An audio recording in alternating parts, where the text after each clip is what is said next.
I'm Kyle Olson, founder of the Midwesterner. I'm at Marlena's Bistro in Holland, Michigan, where I'm meeting with a number of statewide candidates and others asking for your vote in 2026.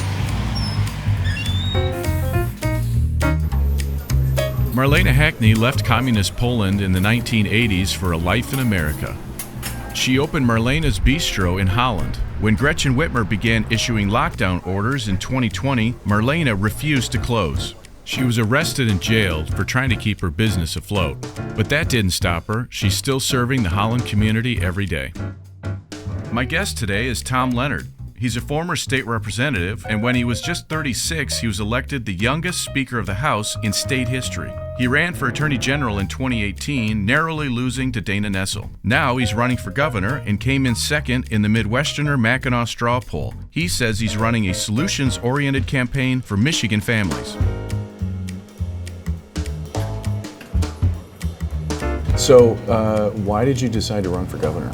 Yeah, I mean, it's very simple, and there's three reasons right here, and I display this every time I give a speech, and it's my three kids.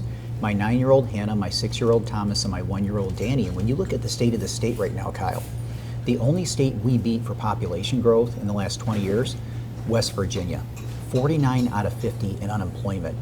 75% of our fourth graders cannot read at a proficient level. I could sit here and read statistic after statistic, and what my fear is that one day one of my kids, they're gonna come home and they're gonna say, Dad, I'd love to stay here in the greatest state in the entire country, but I have to leave for better opportunity. And selfishly, the last thing I want is to jump on a plane and travel hundreds of miles to see my kids and my grandkids. That brings up an interesting issue because you've made your family and your kids in particular sort of central to your campaign. Yes. There is a lot, and I'm not honestly sure how to ask this, but there's a lot of people that are very concerned about security, and they're about online security. So how have you sort of balanced that to protect your kids while also having them a part of your campaign? Yeah, and I certainly get I certainly get why they would feel that way. Mm-hmm. And trust me, Janelle and I, we have those same concerns at times, but we have always been a transparent, open book. Mm-hmm. I mean, we've done this for over 10 years. We've done it since we've been married. We've done it since the day I announced that I was running for office. I mean, we were very open about the fact that we were told by the doctors we were unable to have children. And when Janelle got pregnant with Hannah, we gave the Lord the glory for it, and we were very open about it. And what I found is that people are looking for authenticity. They want somebody that's going to be open. They want somebody that's going to be transparent. And again, we have those concerns, but we've always been transparent. We've always been open. It's who we are. We're not going to change that now. How do you see authenticity in Lansing? Or how would you describe what you see in Lansing? Very, very seldom. I mean, there are some good people in Lansing. We shouldn't paint everybody with a broad brush, sure. But frankly, and I believe that's what people are looking for across the state. I mean, I believe that's why they like Donald Trump so much. I mean, a lot of people, they don't always agree with everything that comes out of his mouth, but they know that he's authentic. That's what they like, and people want to see more authenticity in politics. And he's about results. Oh, absolutely, and transparency. Mm-hmm. It comes down to accountability, and we have made accountability one of the biggest tenets of our campaign. Okay, so first and foremost, you look at the budget. When I left office in 2018, the budget was $58 billion. It's now $83 billion. How did that happen? Okay, talk about how that happened. I believe it was a lot of this federal money that was coming in, and instead of utilizing it the right way, they just continue to build upon it year after year. And frankly, we had a low unemployment rate. We had a thriving economy because of all this fake money that was coming in, and that would have been the best time to give money back to the taxpayers and have done real reform. They didn't do it, okay? So what is something that we're calling for when I'm the state's next governor? Let's go back to zero-based budgeting, okay? I often hear candidates talk about doging state government. I think zero-based budgeting goes further, because if you're going to doge state government, that requires the legislature to go through every line and find the fraud, waste, and abuse. I've said no. Let's not force the legislature to do that. Instead, let's zero out everything and force me and my department heads to stand before the legislature and justify why a line item even needs to be in the budget. So is that something that the House could do right now, or what is the process for something like that? Yeah, I mean, the state, the House could ask the governor to do that, but I will tell you, it's very difficult without the governor being on the same page, if you will. I mean, what happens is every year the governor will present his or her budget, typically in February, and what they do is that they start from where they left off the budget before. And I think that's a main reason why you've seen the budget continue to grow. Again, when I'm the state's next governor, I want to come in February, and my budget presentation is going to be, I've got my ideas, but these first bills that are introduced, I want to zero out the budget.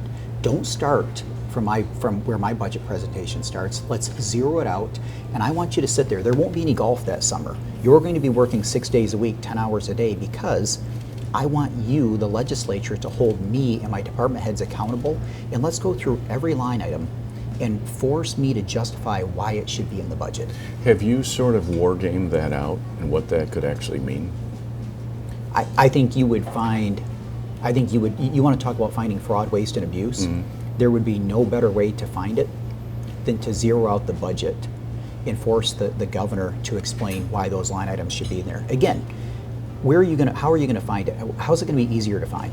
If you start with an $83 billion budget and tell the legislature, I want you to go line by line and find it, or if you say instead, let's zero it out, and I want you to force me to justify why every line item should be there.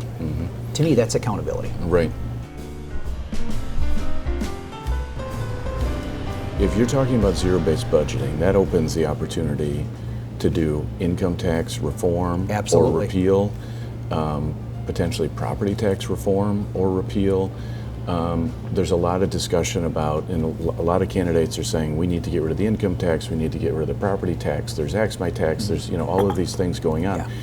Where do you fall on that? So what I wanted to do right here in the path forward was I wanted to present something that I felt was practical and something that we could accomplish. So let me be clear here, and I'm not a Johnny-come-late to this. You may recall in 2017 when I was House Speaker, the first bill that I had my caucus introduce, 4001, was going to reduce and phase out the state income tax. We were ahead of this before many other candidates, and unfortunately, we had a dozen Republicans that didn't want to vote for it. We put the bill up, we recorded it. I was the first speaker to record a failed vote in 20 years. I took a lot of heat for it, but you know what? Two things. We held those that voted no accountable, but number two, those that wanted to vote yes, we gave them a voice, okay? But I wanted to present something that I felt would be practical. So what my plan calls for is immediately reducing the state income tax to 3.9%. That would be a little over $1 billion in tax relief to the hardworking taxpayers of this state. And then it calls for phasing it out. Now, I would like to see that be in 5 years or less for us to stay competitive. Indiana right now, they're in the process of slowly phasing theirs out, and their income tax, I believe, is 3% right now. We've got to catch up with them because they are stealing our young ones. We have got to focus on the third grade reading crisis. I mean, to me, this is the civil rights issue of our day. I've been very clear, as a former prosecutor, if a child has to drop out of school because they cannot read, you've essentially created a pipeline to a welfare check or a prison cell. Why would any company want to move here or expand here if they know within the next 15 to 20 years they're going to be dealing with an illiterate base? We can't have it. We've got to focus on third grade reading. So this is something that, I mean, Lansing has been talking about this forever. And the governor claimed she was going to have reading tutors and all of that. I haven't seen any of that happen. Well, and I would say this is the same governor that just repealed the third grade reading laws that we put into effect a few years ago. Now, why? Why did she do that? It had to have been the MEA. They didn't like it. They fought. They opposed the reforms that we put in. And listen, those reforms should have gone further. We had to work hard to the holdback provision that we had. I mean, I liken it to Swiss cheese. There were many ways to get around it. Again, whatever we do has to be solid. We have to make certain that kids are reading. And I look at what Mississippi has done in the last 10 years. You take a state that is much poorer than Michigan. They spend a lot less money on education than Michigan does, yet with the right reforms, they went from 49 out of 50 in the country to top 10. If Mississippi can do it, we can do it. Why can't we? It requires the right leadership and the right reforms. We have to do it, okay? It requires identifying which children are struggling earlier on. It requires the right investments, targeted support in those classrooms with high quality tutors. But you know what?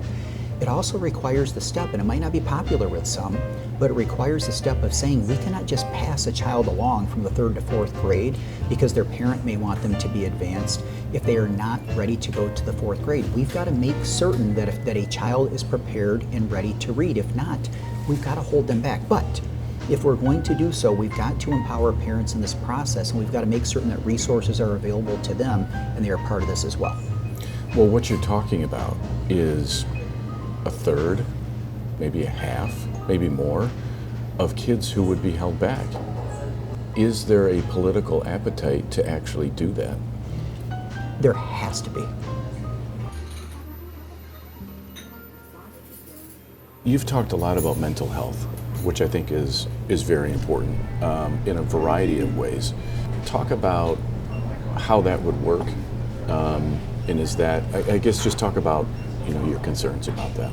This is a crisis as well. I mean, a quarter of our population in the state right now suffers from some type of mental health issue, and half of them are not getting the treatment that they need. Nearly 10% of our high school students at some point in the past couple of years have tried committing suicide.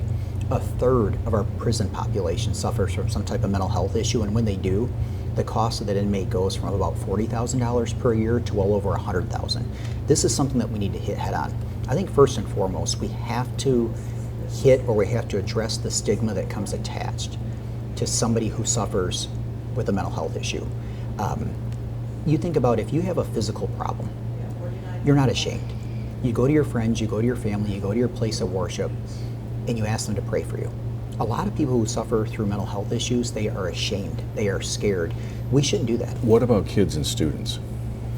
So telemental health, I believe, we could utilize in the schools as well. So I've looked into this. To put a counselor into every single school building, which would be absolutely impossible because we don't have enough school counselors, but even if you did, it would cost the state around $600 million per year. We could provide telemental health to every teenager across the state for 1% of that. One fraction, $6 million. Now I want to be clear about that because a lot of times the one question that will be asked is, well, what about parental consent? Would somebody be able to provide telemental health services without the parents knowing? Absolutely not. I would never support anything that would allow any child to get counseling without their parents' support or without the parental consent. How do you do that? Because one of the things that I've heard from parents is that we have basically, when a child turns 12, the parent then has to get permission to access their medical records. And it's not just mental health, it's blood tests, anything. I think there's a lot of parents and parents' rights groups that are saying, we don't want schools doing that. We don't trust them. They can't teach our kids to read. Why should we give them the power to, have influence over my child's mental health? How do you answer that? No, I agree, and I think it takes leadership and being bold and making clear that you wouldn't stand for that. I mean, look at what just went on over here on the west side of the state. It recently broke that a local school was transitioning a child and counseling a child without parental consent. I mean, let me be clear. That should be criminal.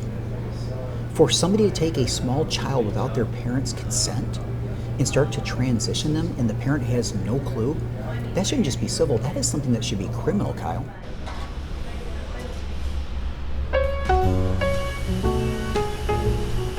There was a column this week that talked about we need to get rid of the Republicans and the Democrats and, the independent is the way forward, which I thought, it was interesting, I guess. But is it possible to really change the culture in Lansing? It is with the right leadership. I mean, I called out that article that was printed this week, and I called it out on Facebook just yesterday because I think a lot of Republicans right now, they're getting too complacent. They think that Mike Duggan, because he's been a lifelong Democrat, and let me be clear, he might be running as an independent, he is a Democrat, okay?